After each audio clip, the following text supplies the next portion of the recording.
Hey, give us your review of yesterday. I mean, obviously we're waiting for today, but give it at least review yesterday how you guys did on offense. Sure, it was a good day. You know, I've been in the league for a little bit and have done this a few times, sometimes twice during a training camp. It's always good to practice against another opponent,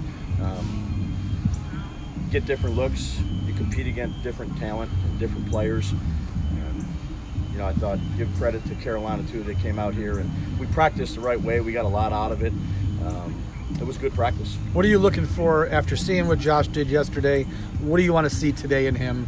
I mean, what kind of strides do you want to see him make against this defense today? Sure. Improvement. You know, this is like a little bit more of an up tempo. We try to practice with good tempo. That's our standard, what we like to do. And obviously, when you get against another team, it kind of ramps up a little bit more. So continual improvement. Make good decisions. Throw the ball where it needs to be thrown. Get us out of bad plays. Things that he needs to do every day. On that note, a couple of guys in the offense have said Josh has some freedom to do what he wants to do. He can change things.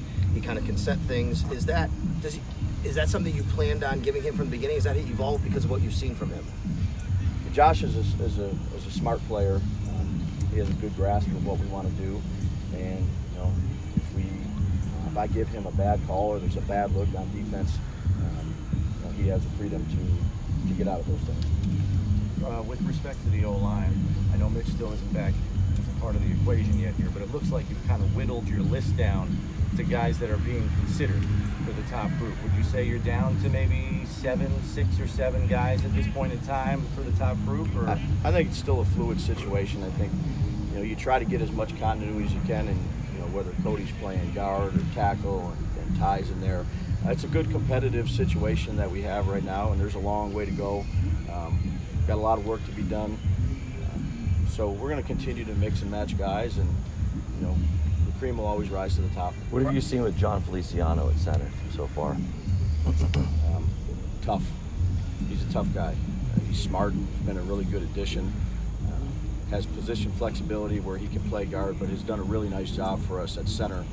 A lot of communication that goes on there at that position. Been a really good addition.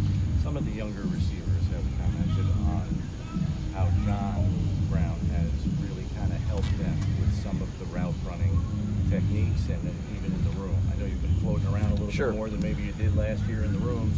Have you kind of witnessed some of that mentor mentality on John's part? Because I don't know if that was completely expected, at least from the outside. Yeah, absolutely. Very instinctive player, understands the game, particularly at that position, and the details that need to go into that game. Crisp route runner, leverage, angles, coming out of breaks, tracking balls. He's been very helpful in that room, and his 2 cents when we're watching one-on-ones, as I'd say Cole has too. Brian, at what point for Cody's development does he need to have an exact position to help him really acclimate, get comfortable, and be ready at such an early age as a rookie? Cody's a smart, tough player, and Brandon and Joe done a great job of evaluating him and bringing him in. I have a lot of confidence in Cody that wherever we put him, he'll do whatever we need, and he'll be a success. Yesterday, Cole Beasley seemed like he was being targeted by Josh in all different parts of the field. Is his ability to go to different parts of the field underrated? People think he's just an underneath guy, Brian, but what we've seen out here is he can use all parts of the field. Yeah, Cole's a good route runner. He can run short routes, intermediate routes, deep routes. Usually those small guys are put into a box that they can only do a certain skill set, but instinctive, smart, can run a variety of routes for us. Ray had showed some good hands yesterday. Isaiah made a few plays. What do you think about the decisions you're going to have to make at receiver? Yeah, it's always better to have tougher decisions to make than it is easier ones. And those guys have been battling back and forth, and even throw Nick Easley in, a young player, out of Iowa as an undrafted guy. That it's good competition there for the slot position or whatever number you want to give it. Those guys have been battling back and forth. Right. How valuable are these practices simply for the reason of getting repeated 3-4 and under looks on the line? It's good. It's always good to practice against other teams.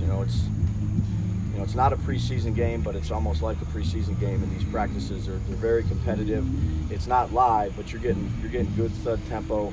You're getting a variety of different looks that maybe you didn't get for the past 2 weeks or 3 weeks up at training camp.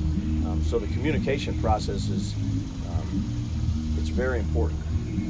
The many more looks we can get, the better off it is for us. I hope they come out here with as many different looks as they can today. Brian, it's been a little over a week since you slid Cody inside as a guard. How has he acclimated to it since from playing tackle all those months? Good. Guard going inside is a little different. Things happen quicker. There's tighter space and things are on you a little bit faster. Again, Cody, he played that a while back in college and been a right tackle since then. But guys that are smart, guys that are tough, that can adapt. Those are the guys we like to work with, and he's certainly one of them. Brian, you mentioned tempo a couple times. In what ways are you trying to speed up the offense? Is it strictly tempo, or are there also schematic tweaks? Sure, I think you can have tempo just by huddling too, but being urgent out of the huddle with the linemen getting up, with the receivers getting set. And then there's different forms of tempo as you go, whether it's a 2-minute tempo, whether it's a rapid speed tempo, whether it's up to the line of scrimmage. You kind of see what the defense is doing. A variety of different ways that you can mess around with tempo, if you will, as an offense. And we try to do as many as we can. What do you think about what Deion's showing you at left tackle this summer? Deion's made big strides, I'd say, from the year I was with him to now. And I give Bobby Johnson and Hef and Wendell and the strength staff a lot of credit. He's got a long way to go, young player now, but has even taken on a leadership role, I'd say, as a young player. Hey, Deion, I'm sorry. That's okay. Same thing on Deion. When you look back at what he did last year, what did you recognize would have been the problem, why he maybe slipped from his rookie year? What did you see in his play last year? Deion is a young player who, that's a tough position to play. And I'd say from last year to this year, I think his attitude's always been good. He's a good young kid, and I think that this year with some of the additions with the veterans that we've had have really helped him in the room, and as Bobby and the other guys that I've talked about. Bobby said, I talked to him a couple of weeks ago about this, and he said what he noticed when he watched film of who his guys were, he noticed a bit of a lackadaisical, not totally sloughing off, but that's what he noticed. There wasn't always urgency from what he watched on film. But Sure. Did you gather the I'm same? going to let Bobby speak for Bobby. I know. No, I mean, do you agree with that assessment? Maybe is that what you saw too, or? Well, I think, not speaking for Bobby, but Bobby's one of those guys that if you watch his tape, he's got a very, very high standards, as you guys know. So, Deion's been improving.